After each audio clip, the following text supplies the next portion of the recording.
आज या ठिकाणी तालुका कमिटीमध्ये आपण ही मीटिंग घेतोय. तातडीची मीटिंग काल मनोज शिंदेजी आणि त्यांचे काही सहकारी मला भेटले होते. जो 35 आणि आता राहिलेला 24 गावाचा प्रश्न आहे ते अर्थात पण अजूनपर्यंत संधी मिळाली नव्हती एवढ्या डीपमध्ये जाऊन त्यावर चर्चा करण्याची किंवा अभ्यास करण्याची.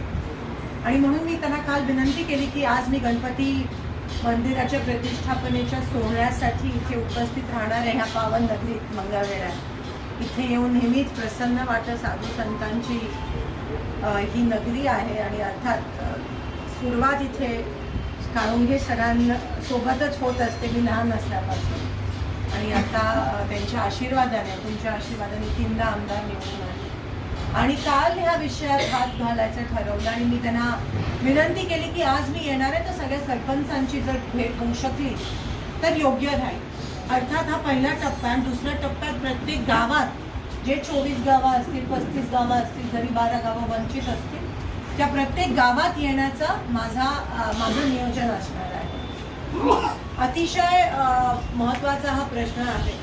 आणि काळुंगे सरांनी आणि तुम्ही सगळ्यांनी मला व्यवस्थित सांगितलं की उजनीचा दावा कालवा जो आहे त्याच्यातून मान नदीमध्ये सोडून मग तिथून लिफ्ट करून आपल्याला ह्या 24 गावांमध्ये तो पाणी पुरवठा करायचा. आणि ते पण 1 TMC नाही तो 2 TMC आलं तरच आहे. नाहीतर ते फक्त आपल्या ह्याच्यासाठी तोंडात घास देतील आणि मग हिसकावून नेतील असातला भाग झाला. आणि हे सरकार त्यामध्ये माहिर आहे ते करण्यामध्ये.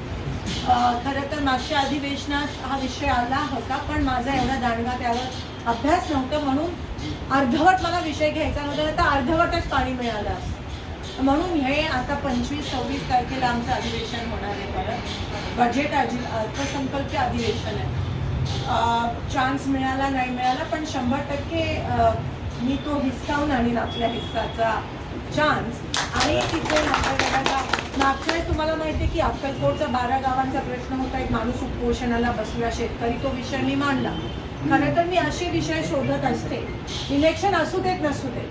पण तुम्हाला सगळ्यांना ठाऊक आहे की मी सत्ता ही लहानपणापासून बघितली आहे म्हणून मला सत्ता किंवा टक्केवारीचं राजकारण इथे करायचं नाही आहे.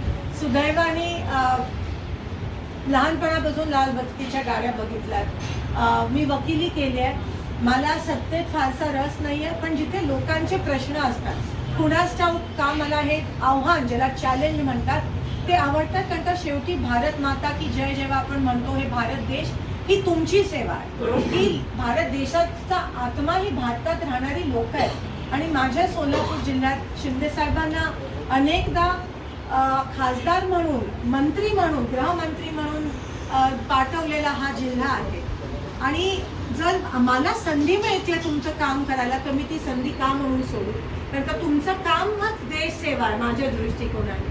आणि मी माझा मतदारसंघ हा शहरी भाग आहे पूर्णपणे म्हणून शेतकऱ्यांची सेवा करण्यास गावात राहणाऱ्या लोकांची सेवा करण्यास ही माझी संधी आहे. माझी सुरुवात तशी बिरनाळपासून झाली जी दक्षिण सोलापूरच्या एका कोपऱ्यात एक गाव आहे सादेपूर. आणि मला आवड गावांमध्ये होती. गांधीजींची गावं स्वावलंबी बनवणं विकासाला गावाच्या लोकांना विकासाकडे नेण्यापेक्षा विकासाला गावाकडे आणणं आणि ते गावं स्वावलंबी कसं स्मार्ट सिटीपेक्षा मोदींच्या स्मार्ट सिटीपेक्षा स्मार्ट गावं निर्माण झाली असती तर अजून महाराष्ट्र पुढे गेला असता. तर तो माझा प्रयत्न राहील. अर्थात दुसऱ्यांच्या इथे नाक खुपसणं माझी सवय नाही आहे म्हणून आजपर्यंत मी मुद्दाम मंगळवेढा पंढरपूर माझा मतदारसंघ सोडून दुसरीकडे मी मुद्दाम बघितलं नाही. असं नाही आहे की मी दुर्लक्षित केलं नाही पण सक्षम आमदार आहेत म्हणून मी कशाला म्हणून जाऊ.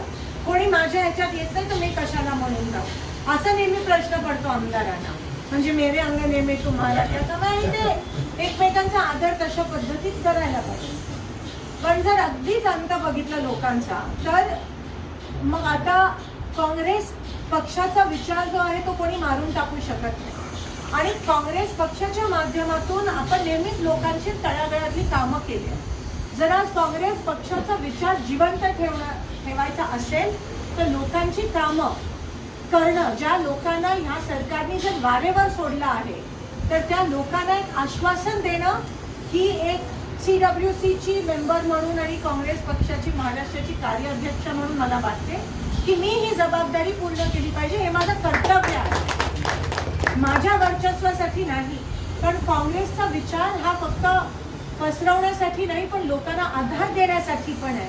आणि जोपर्यंत काँग्रेस पक्ष जिवंत आहे तोपर्यंत आम्ही तुम्हाला वाऱ्यावर सोडणार नाही. तुम्हाला धीर देणं, तुम्हाला शब्द देणं, एवढंच नाही पण त्याच्या पलीकडे जाऊन कामासाठी भांडणं आणि ते काम करून देणं हा पण काँग्रेसचा विचार आहे. आणि हा अधिकार आमच्याकडून कोणी खेचून नाही घेऊन जाऊ शकत. आणि म्हणून तो काँग्रेसचा विचार जिंदा ठेवण्यासाठी हे काम होणं की तळागाळातल्या लोकांचं आपण म्हणतो माय बाप सरकार, पण आज माय बाप सरकार हे राहिलं नाहीये. पण काँग्रेस जोपर्यंत आहे तोपर्यंत एक आशेची किरण आहे हे लोकांना सांगणं